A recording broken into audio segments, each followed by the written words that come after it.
গতকাল দেখা গেল যে একজন পরিযায়ী শ্রমিকের মৃত্যুকে কেন্দ্র করে মুর্শিদাবাদে যেভাবে অশান্তির পরিস্থিতির সৃষ্টি হলো, দেখা গেল যে জাতীয় সড়ক অবরোধ করে রাখা হলো, এমনকি রেল অবরোধ করে পাথর ছোড়া হলো। এরই পাশাপাশি দেখা গেল একজন মহিলা সাংবাদিকের উপর আক্রমণ করা হলো এবং তাকে চুলের মুঠি ধরে মারা হলো এবং চিত্র সাংবাদিকের মাথা ফাটিয়ে দেওয়া হলো। কি বলবেন?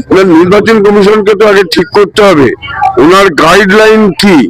উনি এক একদিন এক এক রকম ফতেয়া দিলে তো হবে না। মানুষ খুব বাড়িয়ে দিয়েছে বাংলার মানুষকে। যখন ওরা বলেছিল রোহিঙ্গা এবং বাংলাদেশি মানুষে ভোটার লিস্টে ভর্তি, সেইটা যখন দেখলো যে না এখানে কিছু কার্যকরী করা যাচ্ছে না, সেইভাবে রোহিঙ্গা বা বাংলাদেশি নেই, 0.5% আছে কিনা সন্দেহ, সবাইকে খুঁজে পাওয়া গেছে, ডাব পাবলিকেশনে সবার নাম পাওয়া গেছে, তখন তারা ঠিক করলো একটার পর একটা। কালকে নোটিশ করেছে অ্যাডমিট কার্ড চলবে না, কখনো বলছে জন্ম সার্টিফিকেট চলবে না, কখনো বলছে বাবা মায়ের ডেথ সার্টিফিকেট নিয়েছো। আমার বাবা যদি একদিকে 80 বছর আগে মারা যায় তাহলে কোথা থেকে বাবা? আমার মা নিজের মা মারা গেছে আজ থেকে 50 বছর আগে, তাহলে কোথা থেকে ডেথ সার্টিফিকেট লাগবে? তখন বলেছিল 2002 নাম থাকলেই ভোটার লিস্টে নাম উঠবে।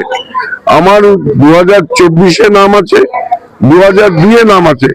তারপরেও দেখছি শ্রীরামপুরে বেশ কিছু মানুষদের তারা নিয়ে তাদের লজিক্যালি রয়েছে, ম্যাপিং এ ভুল রয়েছে বলে তাদের ডেকে পাঠাচ্ছে।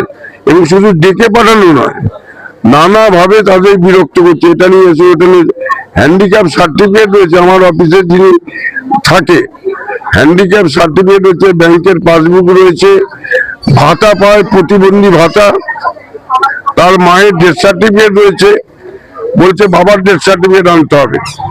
মায়ের অনেক আগে বাবা মারা গেছে। তো এইভাবে মানুষকে হ্যারাস করলে তার বহিঃপ্রকাশ হয়ে যাচ্ছে, মাঝে মাঝে মানুষ উত্তেজিত হয়ে যাচ্ছে। আমরা প্রশাসনকে জানিয়েছি, প্রশাসনকেও এটা কন্ট্রোল করতে হবে, যাতে সাংবাদিকই বলুন আর কোনো মানুষই বলুন যাতে অ্যাসাল্ট না হয়। প্রশাসনের চোখের সামনে পুলিশ নীরব দর্শক হয়ে দেখতে থাকলো, পুলিশের চোখের সামনে এই ঘটনাটি ঘটলো। দেখুন, মব যখন অ্যাটাক করে না, অনেক সময় পুলিশও অসহায় হয়ে যায়, পরবর্তীকালে পুলিশকে স্টেপ নেয়। সেই সময় মবকে আরো যদি উত্তেজিত করে তাহলে আরো ওই সময় ওই জায়গাতে আরো বড় কিছু ঘটনা ঘটে যেতে পারে। সেই জন্য শান্ত করে মবকে প্রথমে, তারপরে আস্তে আস্তে দেখবেন যে অ্যাকশন নিচ্ছে।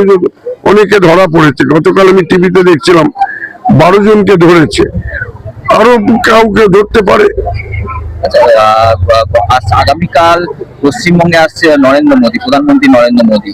শোনা যাচ্ছে যে চাষিদের জমি চাষিদের অনুমতি না নিয়ে ব্যবহার করা হচ্ছে, এমনই অভিযোগ তুলে সরব হয়েছেন মন্ত্রী বেচারাম মান্না। কি বলবেন? দেখুন, আমরা প্রথম থেকেই বলেছি ইচ্ছুক এবং অনিচ্ছুক চাষিদের ভাগ আছে। যারা ইচ্ছুক চাষি তারা কি করবে, পয়সা নেবে না, তারা ফ্যাক্টরিতে জমি দেবে, তাদের ব্যাপার। কিন্তু অনিচ্ছুক চাষিরা যদি বলে যে আমি চাষির বেটা চাষই করব, তাহলে তার জমি নেওয়া ঠিক নয়।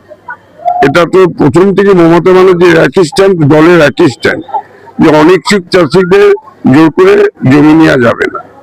না, যেই সভাস্থলটা তৈরি করা হচ্ছে সেই সভাস্থলে যে মোদী সভা করবেন, সেখানে বলা হচ্ছে যে চাষিদের জমির অনুমতি না নিয়ে ব্যবহার করছে।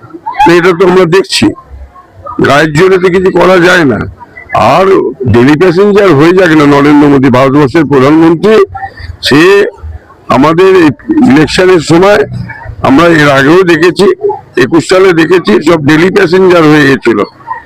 নাড্ডা সাহেব থেকে আরম্ভ করে, যোগী আদিত্যনাথ থেকে আরম্ভ করে, আমাদের স্বরাষ্ট্রমন্ত্রী অমিত শাহ থেকে আরম্ভ করে, আর আমাদের প্রধানমন্ত্রী থেকে আরম্ভ করে সবাই চলে এসেছিল পশ্চিমবাংলা। উনি শুরু করেছেন, অলরেডি 4 বার হয়ে গেল, আরো করুক, আমাদের আপত্তি নেই, মানুষ আমাদের সঙ্গে রয়েছে।